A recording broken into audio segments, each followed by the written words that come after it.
Première émission de Webalice TV en direct de la fête de l'humanité au village de l'économie sociale et solidaire. Sont réunis aujourd'hui tous les partenaires coopérateurs de cette aventure de télévision participative sur le web à partir du village de l'économie sociale et solidaire. Alors, je me tourne d'abord vers Sylvie Mayer. Bonjour Sylvie. Bonjour. Sylvie qui fait partie et qui anime le groupe ESS du PCF. Absolument, la commission économie sociale et solidaire du Parti communiste. Qui se préoccupe vraiment de ce village. Ça fait partie un peu, c'est l'aboutissement, c'est la grande fête du début de l'année, c'est ça on va dire? Oui, ça fait maintenant depuis 2005 ou 2006 que nous avons inventé l'idée d'un village. Au départ, c'était surtout une espèce de foire au commerce équitable et puis ça a évolué avec les mutuelles, avec des grandes associations de solidarité. Il y a la Ligue de l'enseignement des droits de l'homme, il y a Solidarité Nouvelle pour le logement, il y a le MNLE, Mouvement national de lutte pour l'environnement, il y a les grandes mutuelles, etc., etc. Voilà. Alors, on a décidé de monter cette opération de télévision pendant les 3 jours. Alors, pas tout seul. On s'est associé. Alors, je vais te demander ton micro. Ah non, ils ont un micro. Ils sont déjà très, très bien organisés. On s'est associé avec la revue Le Vent se lève. Tu connais la revue Le Vent se lève, toi? Eh bien, j'ai appris. Tu as appris à connaître, voilà. En fait, nous aussi, on se découvre un peu là dans ce moment. Le Vent se lève, c'est une jeune revue d'information. Voilà, donc Le Vent se lève, c'est un média d'opinion indépendant qui est né il y a bientôt 2 ans. Aujourd'hui, on publie un article par jour. On va bientôt sortir une revue papier. On est plus de 100 rédacteurs. Donc voilà, je pense que... Et voilà. C'est une revue, mais c'est Maximilien qui va nous répondre. C'est une revue nationale, vous êtes un peu partout en France. C'est une revue principalement francophone, mais on a aussi créé des liens avec des revues dans d'autres pays, je pense notamment à l'Angleterre. On a aussi un gros axe qui est mis sur les phénomènes politiques qui peuvent se passer aussi bien en Espagne qu'en Italie. Donc on crée des liens dans pas mal de ces pays-là. Moi-même, je suis correspondant européen pour Le Vent se lève à Bruxelles et à Strasbourg, où je réalise une émission qui s'appelle L'œil de Bruxelles. Donc voilà, on essaye de se répandre le plus largement possible, même si on vient de l'internet et de l'écrit sur internet, de diversifier nos formats pour faire à la fois de la vidéo, sortir aussi bientôt une revue papier comme le disait Raphaël, parce qu'on s'inscrit vraiment dans ce projet un peu global de refondation du champ médiatique français qui nous paraît nécessaire. Il y a vraiment de quoi faire. Il y a de l'enjeu. Derrière vous, je vois François Langérinas. Ne serait-ce pas François Langérinas? Alors François, ça fait longtemps qu'on fait un peu des coups comme ça. On a commencé avec les États généraux de l'économie sociale et solidaire ensemble, avec Claude Alfandéry. Tu t'occupais du papier et nous, on s'occupait de la vidéo. Et on s'est dit, papier, vidéo, en fait, il faut qu'on se retrouve. Et pourquoi une école de journalistes se retrouve dans des aventures comme celle-là? Eh ben pour 2 raisons. La première, c'est qu'on est une école de journalisme, l'école des métiers d'information un peu atypique, puisque notre vocation, c'est de permettre à des gens qui veulent devenir journalistes à 25, 30, 40, 50 ou 70 ans de le devenir, quel que soit leur parcours professionnel. Bien sûr, ça demande une culture générale, etc. Mais ça veut dire qu'on a l'ambition, la prétention même, je dirais, de participer modestement au changement de la sociologie de nos professions. Puisque quand on regarde, 75% des gens qui sont dans nos métiers sont issus des mêmes classes.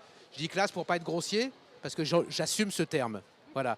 Donc, ça fait pas de mal de le dire. Voilà, il faut le dire. C'est-à-dire que, et c'est pour ça qu'on a créé cette école en 82, en fait, pour permettre à des gens qui souhaitaient devenir journalistes, vidéastes, etc., etc. Donc ça, c'est notre vocation première. Donc tu es là aujourd'hui, mais tu seras là dans les 3 jours à certains moments pour des interviews, des entretiens. Il y a une équipe de jeunes journalistes, pas si jeunes que ça d'ailleurs, qui se sont formés à l'EMI, qui va faire des reportages, un peu sentir comment la fête se passe. Ils vont faire des reportages un peu, alors je les vois là-bas, mais ils vont se rapprocher tout à l'heure sûrement. Ils vont faire des reportages pendant les 2 jours qui seront diffusés donc sur Webalice TV. Alors ça demande évidemment, quand on fait un peu de télé sur le web, une équipe technique. Il y a Racco, va nous filmer, Manu et voilà, nous avons Manu et David qui vont être pendant ces 3 jours à la technique. Et s'il y avait une 3e caméra qui fonctionnait, vous pourriez voir Racco qui va être là pendant ces 3 jours. Bravo l'équipe.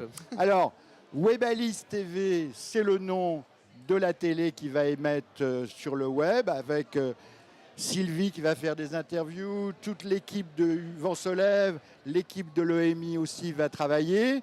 Et puis, on va diffuser ça sur YouTube, voilà, sur Facebook, traditionnellement. C'est aussi pour nous un moment de réflexion sur comment on s'y prend pour faire un journalisme autre. Comment on peut avoir une communication un peu différente.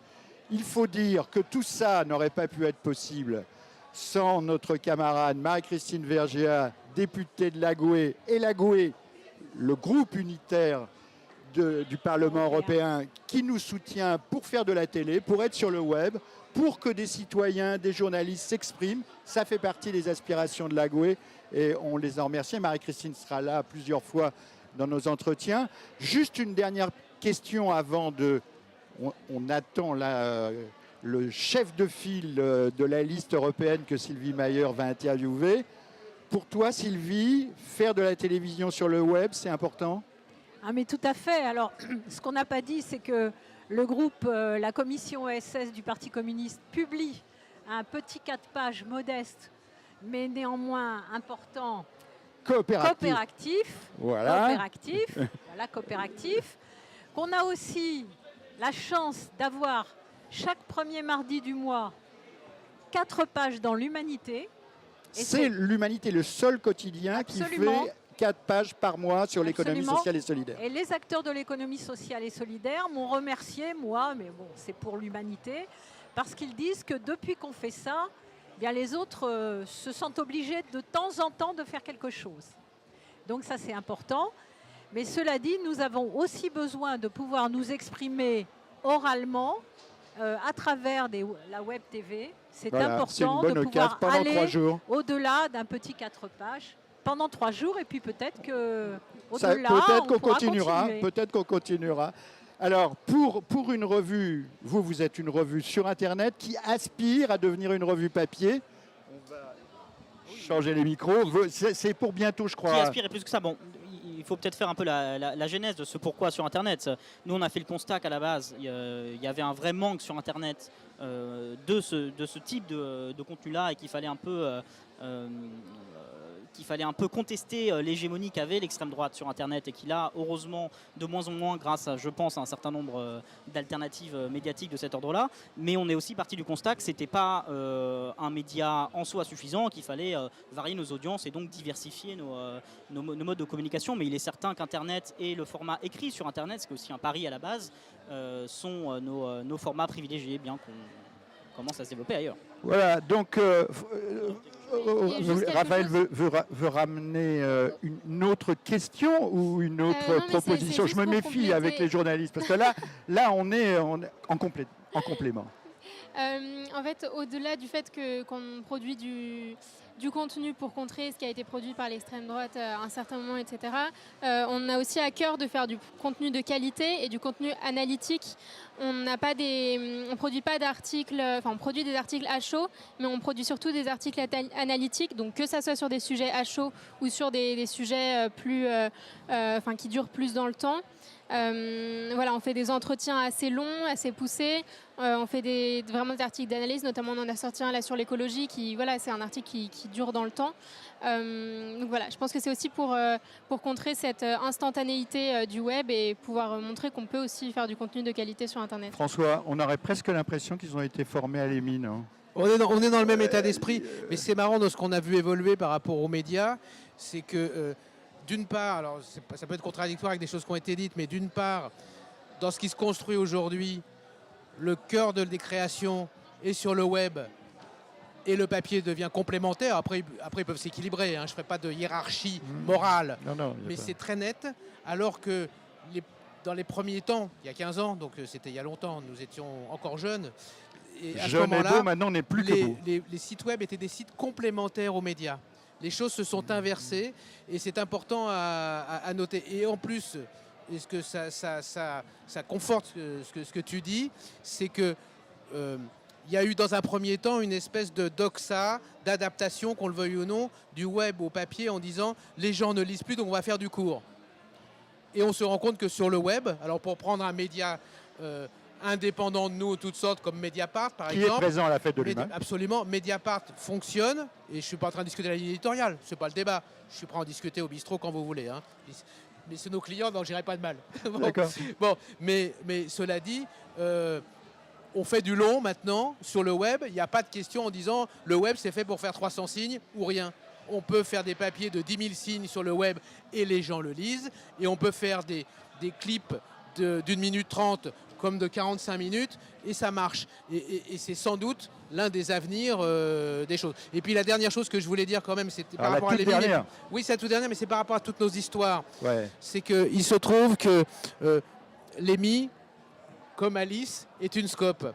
Parce que, et c'est pas un hasard, et je le dis à tout le monde, c'est qu'on essaye de faire en sorte, alors très modestement, de faire en sorte que nos projets, qui sont citoyens, qui sont engagés, qui sont patati patala, soient aussi en cohérence dans leur mode de fonctionnement.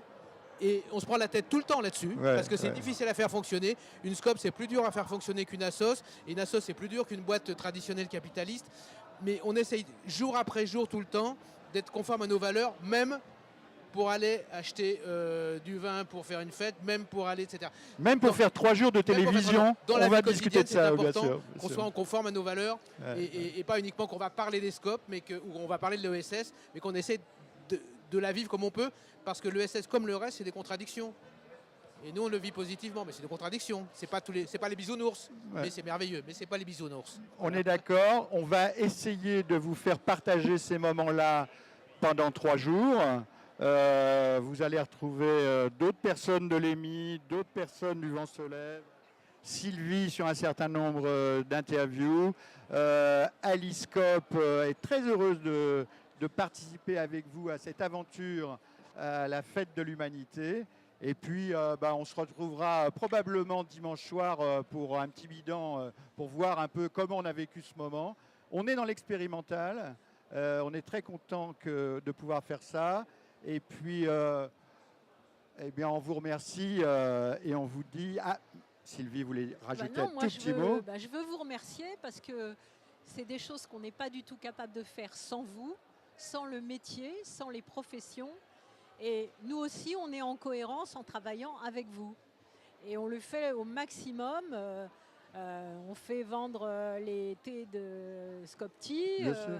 À Noël, on va refaire un numéro spécial où les gens verront qu'est-ce qu'ils peuvent acheter ou consommer en étant cohérents avec les commerces équitables, la bio et les scopes.